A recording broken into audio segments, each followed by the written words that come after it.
하나하나의 와인이 주는 느낌이란 게 있죠. 지난 시간에 이어 이번 시간에 살펴볼 리슬링은 아름답고 풍부한 향과 맑은 색감 그리고 가늘고 긴 병 모양으로 항상 저에게 발레를 연상시키는 와인입니다.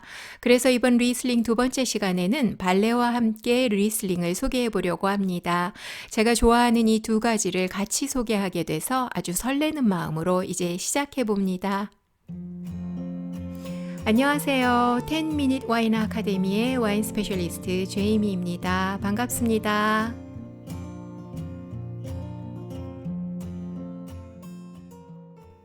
지난 시간엔 리슬링의 원산지이자 주산지인 독일의 리슬링 라벨 표기 방식을 살펴보면서 꼭 알고 있어야 할 용어들을 살펴봤습니다. 독일 리슬링을 알기 위해선 당도를 나타내는 용어들을 아는 것이 중요한데 당도 용어에는 이렇게 와인의 당도를 나타내는 용어들이 있고 이 용어들만 표기된 와인들보다 이렇게 사용된 포도의 당도가 표기된 와인들이 더 좋은 품질의 리슬링들이라고 했고 이 용어들은 사용된 포도의 당도 기준이 가장 낮은 카비네트를 시작으로 조금씩 당도가 높아져서 슈페트레제, 아우슬레제, 베이렌아우슬레제, 아이스바인, 가장 높은 당도의 트로켄베렌 아우슬레제가 있고 와인 라벨에는 이런 식으로 표기된다고 했습니다. 이제 이번 시간엔 지난 시간에 다 소개하지 못한 중요한 독일 와인 용어들 그리고 몇몇 우수 생산자들을 알아보려고 하는데 우선 이 로고를 먼저 소개합니다. 리슬링 라벨에서 가끔 보실 텐데 포도를 품고 있는 독수리 로고는 VDP라는 협회의 상징이고 VDP는 리슬링 생산자뿐만 아니라 독일 전체 약 200여 곳의 생산자들이 참여하는 독일 우수 생산자들 협회로 독일 와인법과는 별개의 단체입니다.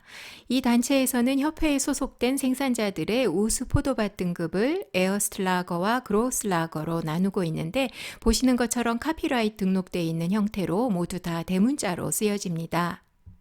프랑스 브루고뉴 지역의 포도밭 등급처럼 그로스라거는 그롱크루, 즉 특급 포도밭, 에어스텔라거는 프로미어 크루, 즉 1급 포도밭 개념으로 비교되고 있습니다. VDP에서 지정한 특급 포도밭인 그로스라거에서 생산된 미디움 바디의 드라이한 와인에는 GG라고 표기되고 이 GG는 독일 와인법에 지정된 용어는 아니어서 더 나은 품질의 와인들을 의미하는 이런 용어들과 같이 표기되는 경우는 많지 않고 GG로만 또는 트로켄과 함께 표기되기도 합니다. 여기서 잠깐 지난 2021년 1월 27일부터 개정된 독일 와인법 중에서 몇 가지만 잠시 살펴보면 그동안 독일 와인법에서 좋은 품질의 와인 등급은 전체 산지, 특정 지구, 마을, 그리고 단일 포도밭 이렇게만 구분됐었는데 이제는 독일의 이 단일 포도밭에도 등급이 생겼습니다. 아인절라거 등급만 확대해서 보여드리면 독일 전체 산지에는 원래 2,700곳이 넘는 단일 포도밭이 지정되어 있었는데 새로 바뀐 와인법은 이들을 다시 나누어 1급 포도밭인 에어스테스 게벡스, 특급 포도밭인 그로세스 게벡스가 추가되었고 포도 재배와 와인 메이킹 규제도 위로 갈수록 점차 강화되는 것으로 이 두 산지 이름으로는 달지 않은 드라이한 와인만 생산될 수 있고 리슬링이나 피노누아 같은 단일 품종으로 만들어진 기포가 없는 와인이어야 하며 특정 한 해 동안 재배된 포도로 만든 빈티지 와인만 생산될 수 있습니다.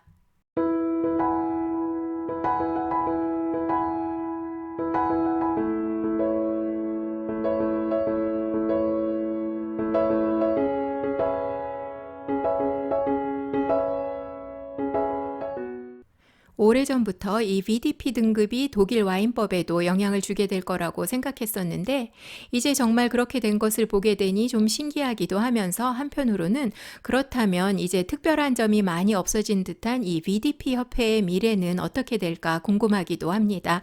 리슬링 즐길 때마다 한 번씩 생각해 보세요.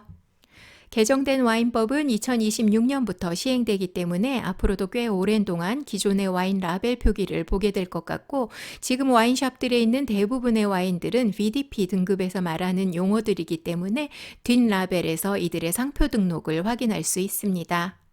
중요한 것은 비슷하지만 다른 이 용어들을 혼동하지 않는 것. 그리고 이런 용어가 있으면 우수 포도밭을 말하는 것이고 이 용어들은 우수한 품질의 드라이한 와인이라는 것을 이해하고 있으면 되겠습니다. 지금까지 리슬링 용어들을 살펴봤고 이제 우수 생산자들의 리슬링들을 소개하려고 하는데 많은 우수 리슬링 생산자 중에 단지 몇 곳만 살펴보는 것이 많이 아쉽지만 기회가 되면 더 소개하기로 하고 우선 지금은 독일에서 좋은 리슬링들이 생산되는 산지들 중 라인가우, 모젤 지역에서 몇 생산자만 간단히 살펴보겠습니다. 우선 라인가우 산지로 가볼까요? 라인가우는 북쪽을 향해 흐르던 라인강이 서쪽으로 급격하게 방향을 트는 지점에 위치한 산지로 포도 재배 산지로서는 거의 북부 한계선인 북위 50도에 위치하고 있습니다. 라인가우 대부분의 산지들은 남쪽을 향해 라인강을 내려다보는 경사면에 위치해 있어서 오랜 일조량으로 인해 리슬링이 충분히 잘 익을 수 있어서 이 라인가우는 예전부터 스파이시한 향이 도는 풀바디의 우수한 드라이 리슬링이 많이 생산되어 온 곳이면서 물론 스윗한 스타일의 우수한 리슬링들도 생산되는 산지입니다. 이 라인가우 지역에서 소개하고 싶은 생산자는 바로 슐로스 요하니스베르크입니다. 요하니스베르크가 위치한 곳은 이미 800년대에 포도 재배가 이루어진 기록이 남아있을 정도로 역사적으로 오래된 곳이고 1100년에 수도원으로 시작된 곳입니다. 1720년부터 현재까지는 요하니스베르크 전체 포도밭에서 리슬링만 재배돼 와서 약 1300년이라는 가장 오래된 리슬링 역사를 가진 곳이고 1775년에는 의도치 않게 늦게 수확하게 된 리슬링으로 와인을 만들게 되면서 레이트 하비스트 포도당도인 슈베트레제 스타일 리슬링이 처음 만들어진 곳입니다. 이 요하니스베르크 와인들은 트로켄 와인의 등급을 옐로우, 브론즈, 실버, 골드 이렇게 4종류 그리고 단맛이 있는 리슬링을 7종류의 다른 색감으로 나누어 표시하고 있습니다. 이 외에도 라벨예로 보여드리는 생산자들과 더불어 많은 우수 생산자들이 라인가우에 위치하고 있습니다. 이제 모젤 산지로 가볼까요? 독일에서 가장 오래된 산지이자 독일을 대표하는 산지이고 모젤강을 따라 아찔한 경사면에 형성된 포도밭 풍경으로 잘 알려진 이 모젤 산지는 오래전부터 높은 산도와 약간의 당도가 있는 오프드라이 리슬링들로 명성이 있는 곳이고 현재는 드라이한 스타일로도 또한 좋은 와인들이 많이 생산되고 있습니다. 이 모젤 산지는 독일 와인법에서 단일 포도밭으로 인정된 곳도 524곳이나 되고 VDP에서 지정한 특급 포도밭, 그로슬라거 포도밭도 78곳이나 되는 산지로 모젤 산지는 크게 셋으로 나누어 기억하면 좋은데 먼저 모젤강 하류입니다. 이곳은 코블렌츠라는 도시 주변으로 중세시대 유적지가 남아있는 곳이고 모젤강 주변으로 급격하게 경사진 포도밭 모습도 가지고 있어서 테라센 모젤이라고 불리워지는 곳입니다. 이곳에는 70도까지 기울어 있어서 유럽에서 가장 경사진 포도밭이라는 브렘 마을의 칼몬트 포도밭을 비롯해 다른 좋은 포도밭들도 자리하고 있습니다.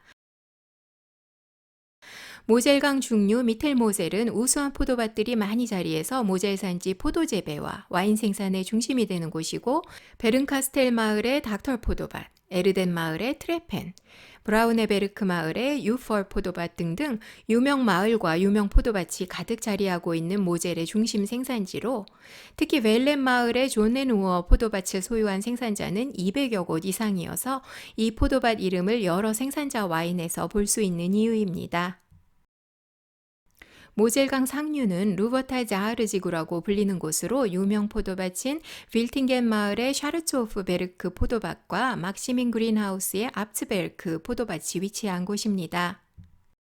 에곤 뮬러 생산자의 샤르츠호프 베르크라는 유명 포도밭은 전체 28헥타르 크기로 에곤 뮬러, 캐셀슈타트, 판 폴셈을 포함 7생산자가 같이 소유하고 있어서 이들 리슬링에서도 이 포도밭 이름을 볼 수 있고 이 샤르츠호프베르크 포도밭처럼 독일 와인법상 단일 포도밭인 아인젤라게로 인정된 포도밭들은 마을 이름 없이 포도밭 이름만으로 표기될 수 있었지만 앞서 말한 독일 와인법 개정으로 앞으로는 마을 이름도 같이 표기되어야 합니다. 1911년에 설립된 요한 요셉 프림은 모젤 중심부인 미텔모셀의 웰렌 마을에 위치한 우수 생산자로 이들의 대표적인 리슬링들은 존넨우어 포도밭에서 생산되고 있습니다. JJ 프림의 영한 리슬링에서는 성냥에서 나는 황 냄새가 난다고 많은 애호가들이 말하는데 이 특유한 향은 에이징되면서 사라지는 향으로 이런 이유 때문에 와인 박람회 같은 행사에 초대됐을 때 JJ 프림에서는 10년 가까이 에이징된 리슬링을 주로 선보인다고 하는데 우수한 저장성으로도 유명한 생산자니까 와인 구입하실 때 참고하시면 좋겠고 지난 시간과 이번 시간에 소개하지 못한 우수 생산자들이 더 많으니까 나에와 팔츠를 비롯한 전체 독일 리슬링 산지의 와인들도 시음하면서 알아가시면 좋겠습니다. 산도가 높고 향이 풍부하면서 다양한 스타일로 생산되는 리슬링은 음식과도 페어링에 아주 좋은 와인 중에 하나인데 라이트하면서 미네랄 향이 있고 드라이한 카비넷 트로켄 리슬링은 생선회나 소금 간만 한 새우나 조개구이, 생선구이 등과 같이 해도 좋고 단맛이 있는 슈펫레제 리슬링과 동남아 음식은 일반적으로 많이 페어링되는 조합으로 정도에 따라 매콤달콤한 한국 음식에도 어울리니까 집에서 한번 같이 페어링해 보시고 커리 등의 동남아 음식과도 같이 즐겨보세요. 아름다운 발레와 함께했던 우아한 리슬링 와인 두 번째 시간을 마치고 이제 다음 시간엔 포르투갈의 대표 와인이면서 세계 다른 어느 곳에서도 만날 수 없는 와인, 폴트 와인에 대해 알아봅니다. 어떤 특별한 점이 있는 와인일까요? 다음 시간 포르투갈 도우로 강가의 포르토에서 만나겠습니다. 강의 끝까지 함께해 주신 모든 분들께 감사드립니다.